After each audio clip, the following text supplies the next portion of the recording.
Hello everybody, Adrian Plass here, Yes, and Bridget. Hello. and this is week 119 of Sounding the Shadows, which seems a meaningless number except that it has occurred to me that it is probably the longest chapter in the Bible. And I really? know that if I'm wrong, someone will tell me. But having said that, I mean, we know nothing because 2 weeks ago, 117, we said it had no meaning. And someone, I don't know if it's kind or not, but here's their response to our statement saying we know nothing about 117 or significance of it. He says, I can think of two things about the number 117. Ah, yes. Oh, no, sorry, nothing to do with that. This is something else about the Psalms. For one thing, 117 is the shortest of all Psalms. And probably 119 is the longest, I'm not sure. On the other hand, the Roman Empire reached its greatest extent in 117 under Trajan. Well, you that's knew that, didn't something you? I didn't know, no. He then sent a further email, this chap, and at this point we do move into an area where it's just a mist, as far as I'm concerned. And he says, very kind of him to provide this information. I can think of a third thing about the number 117.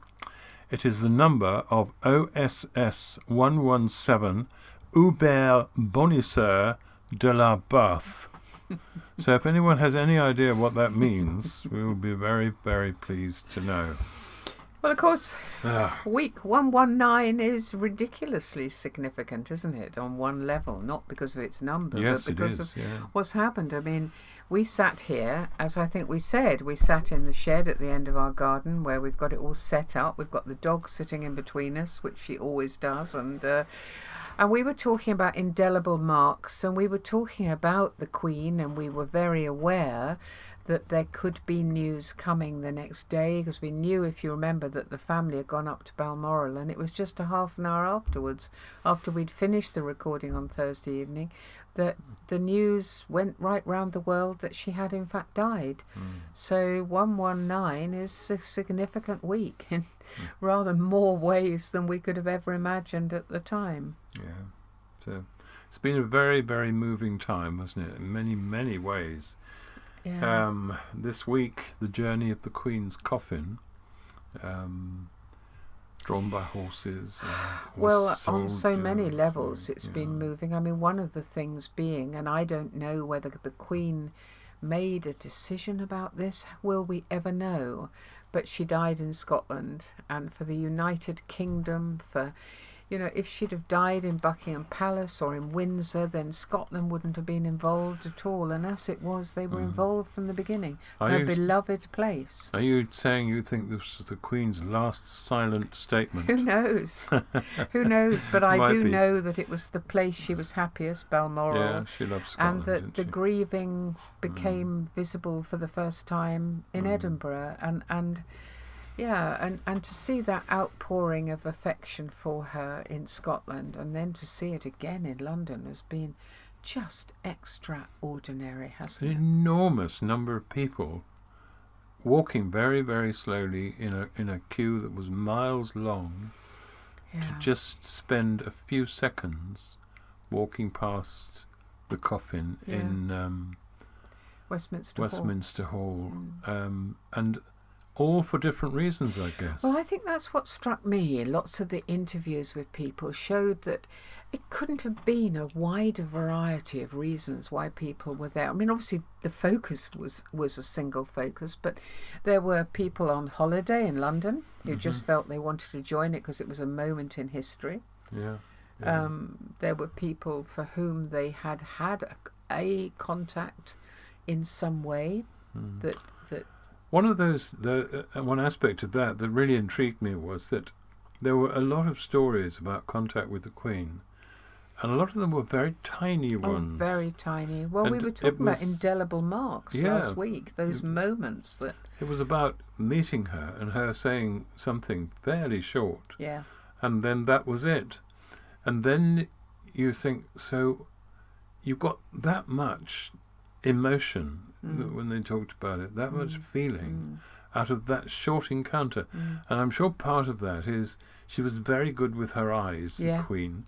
She Yeah. really held people. Yeah. And when she moved on, she looked as though she had to move on because time was short. Yes. Yeah. And so Yeah. I think people did feel special, and it was a Yeah. part of her way of being Yeah. what she knew she had to be, Yeah. I suppose. But And there it were a lot really of people mentioning their mums. Even Yeah, Keir there were, Starmer yeah. mentioned his mum. That this kind of brought up that emotion of somebody who was so special in their lives, beyond words, really, not something you could encapsulate in what I think you once called it a word cage. You know, being able to neatly put it into a package. It stirred something in you, whether it was a memory or whether it was just a feeling, or whether it was there were young people there for whom it was difficult to even get near to why their emotion was quite so great. Obviously, emotion creates emotion, yeah. but to be part of this solemn procession and to listen to the drum beating out. Yeah, and This- Big Ben once a minute, Yeah. which was very interesting, and of course recognising the royal family. I'm sure everybody was saying, "There's, and Yeah. so there's. Why aren't they Yeah. walking in the same line? Yeah. Why do they walk there? Why is he in Yeah. uniform? Yeah. Why is he not?" And All of worrying, those like things. as though they were a member of your family, watching the new king standing for so Yes. long. He and did wondering, look quite white at well, one I point, think didn't he? exhausted, and Yeah. and people feeling that.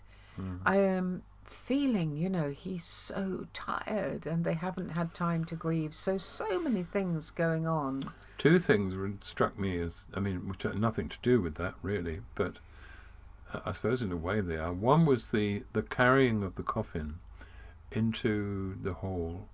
Those, I don't know, it was eight youngish soldiers had to pick the coffin up. Then they were at a command. They had to turn to the front and put it on their shoulders, and then take it in. And then this heart-stopping moment when they had to carry it up the steps to place it on the platform where it was going to finally rest. And just thinking of their minds as they thought, this is the point in my life where I really don't want to mess up. I don't want to I've screw it got up. to, Absolutely. got to take this and put it down, and they did it beautifully. Yeah, they did. And the other thing was the soldiers with the helmets that included stuff made of swan's feathers, I gather. The white I white didn't things. realise Yeah. that's what they were. That's right. And they were there to keep a vigil. Yeah. And so they were resting on their swords, or the hilt of their swords, Yeah. completely still. I don't know how long they had to stand like that, but thinking about the psychology of that was fascinating. That, thinking, I want to do this, it's important I do this, it's an honour to do this, but I am going to be standing still for a very long time. There's something about the effort involved in that reminded me of the whole thing, that duty calls, so you jolly well do it. And there's a lot of that in this whole experience of the Queen dying. Not that there isn't any joy in it or any happiness in it. But someone very close to the Queen the other day said, who worked for her and with her for ages, said she was very happy. Yeah, it wasn't that lovely. Yeah, she was very happy. Yeah. So Another thing struck me, and I mean, we've talked about it a little bit, haven't we? Is that the crowds that followed Jesus were as mixed as the crowds, even at the Passover. They were there for the Passover in Jerusalem. They heard about somebody coming into Jerusalem who was very, very, very famous. A lot of them wouldn't have had a clue why he was. Some of them would have known about the death of Lazarus and the massive miracle, and would have been there to see a few more miracles, hopefully. Some just because they were on holiday. Yeah, And thought, true. well, this feels significant. It's interesting, really. And yet, if you think of the earlier part where it was crowds, so many crowds, what was that verse that we found so intriguing? Well, it's Luke 12:1, and I keep asking people if they've seen it before, where it says the crowds were so great that they were trampling each other. In the milder and less brave translations, it says they were stepping on each other's toes.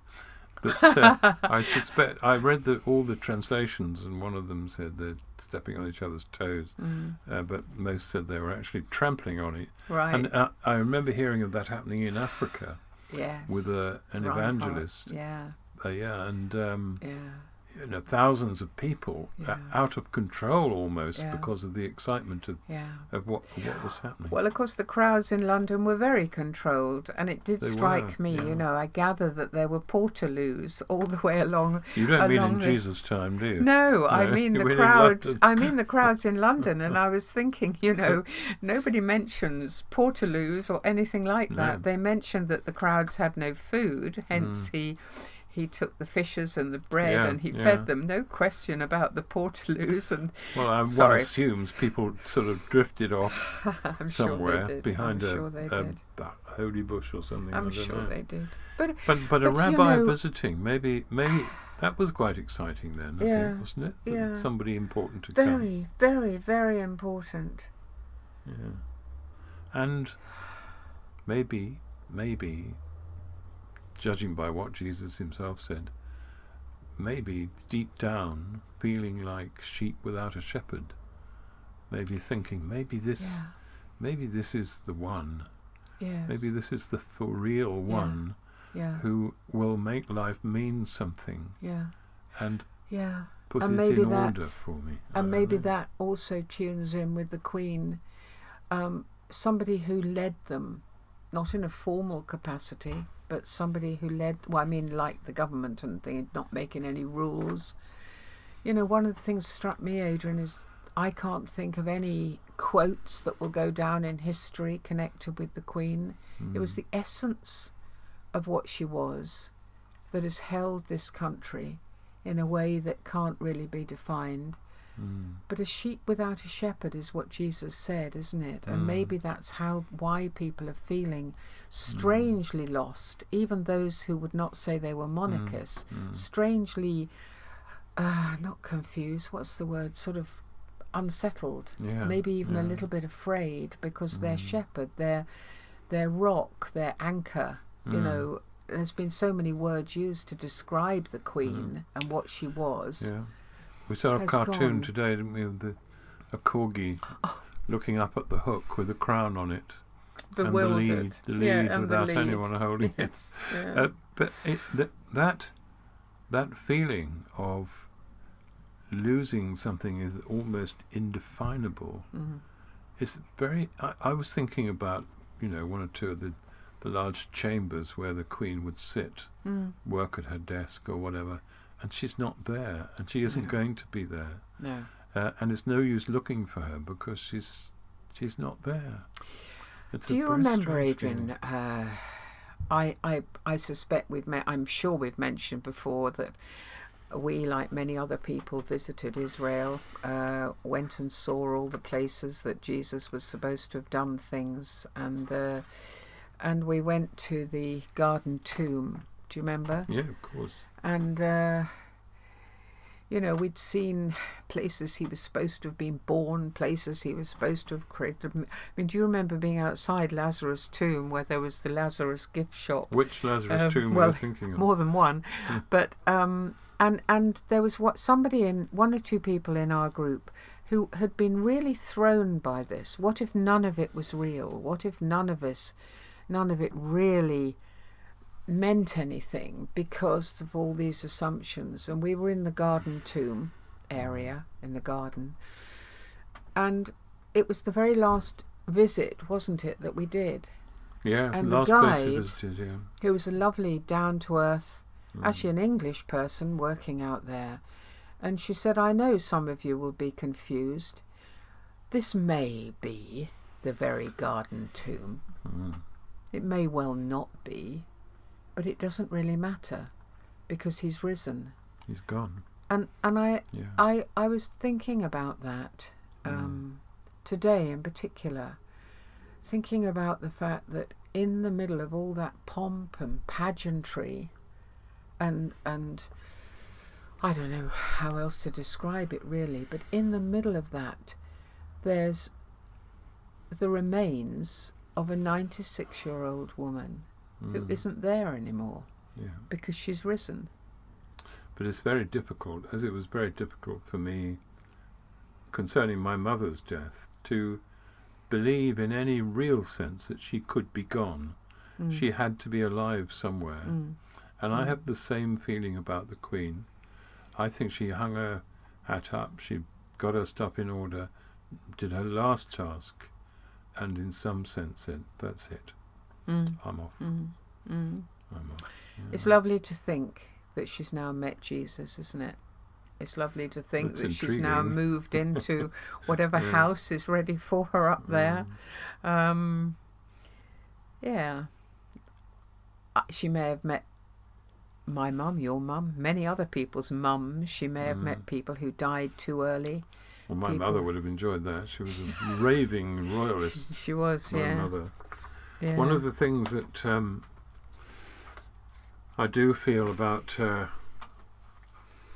the perception of all this is that there is something puzzling and profoundly attractive about leaders who don't cash in on their success, in inverted commas. When you finally discover there is somebody who, there is no great reveal where you discover actually they were rubbish. No. They might have thought that about Jesus when he was crucified, of course, and some did, I think. But for him, dying was no problem. It was very unpleasant, horrible. But it was what he was made for. And for Elizabeth, he was only 33. She was 96. But they both reached the point where the job was done. And there's something about that, and listening to the Queen's words in the film we saw recently, where she talked about the promises she made, and Yes, when she was young, that in was my salad so, days, she in her said, salad yes. days, so strong. Mm. And the other thing, of course, which we've mentioned before, I think that Jesus and Elizabeth had in common was that their fathers loved them. Yeah. And Jesus' father said, "This is my son, I'm well Yeah. pleased with him." Yeah. And Yeah. I'm sure the motivation of love, death, for Jesus too, and Margaret, not nice to die. Margaret. Elizabeth, I mean, horrible to die, Mm. but not a problem in the most profound sense. Mm. I really, you talk about sheep who need a shepherd. We need a shepherd to say, in some meaningful, real, grown-up way, it's going to be all right. It's going to be all right. And the Queen suddenly disappearing probably had quite an effect on people's thinking I about think that. so, you know. As I say, I think a lot of people are thinking about their parents and their parents' death, because that's an old age death for a lot of people. And you know, if you remember, my dad was unconscious, and my mum had broken her hip, and she was in hospital, unbelievably, really.